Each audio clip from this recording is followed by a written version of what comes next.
Good day everyone, I am Destiny Alagon and today I'm going to showcase the step-by-step of math solutions aligned with the LET competencies for B.Ed Generalists. And now, nakakipag-prepare ng pretest question and I want you to answer this pretest question na ako ang ianda.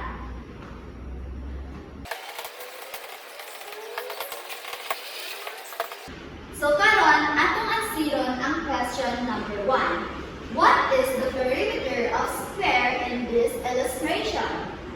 It is A, 20 cm, B, 10 cm, C, 15 cm, or D, 25 cm. What is the answer? Okay. So, kinsa man ang kabalo kung asa ang ato ang gipangita sa diri sa question? Very good. Ang ato ang gipangita sa kanina question is the perimeter of square. So, kinsa man ang nakabalo kung unsay formula sa atong perimeter of square? Okay, very good. Ang atong formula sa atong perimeter of square is 4 times side.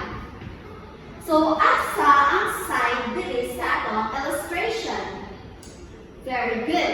We have 5 cm. So, the perimeter of square is equal to 4 times the side or the 5 cm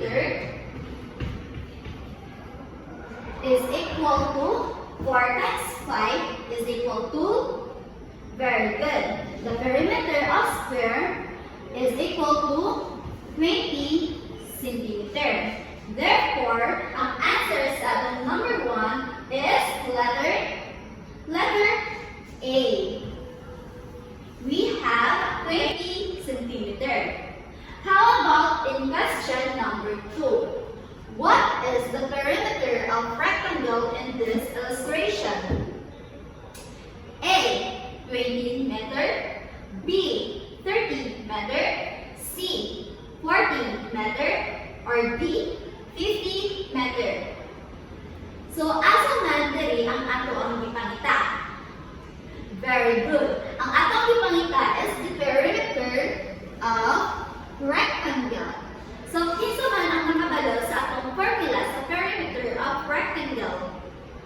Very good. Ang formula sa atong perimeter of rectangle is equal to 2 times length plus 2 times width.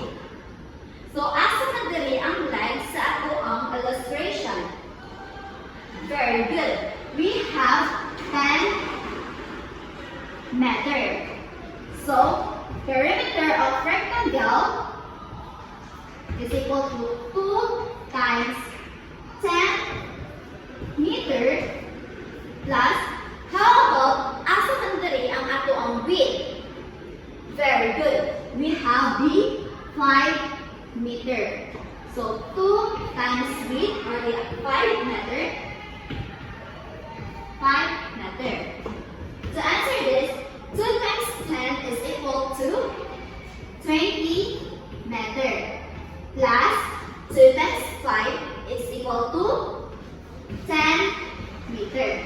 To answer this, 20 meter plus 10 meter is equal to 30 meter. And that is our perimeter of our rectangle. So what do you think is the answer in number 2? We have letter B. Correct. 30 meter. Did you all understand? Just to remember, kapag ang perimeter of square ang ipangita, we have the formula of 4 times side. While ang perimeter of rectangle is we have 2 times length plus 2 times width. Okay? And that would be all my discussion showcasing the step-by-step solution of the perimeter of square and the perimeter of rectangle. Hope you gained some lesson and see you again next time.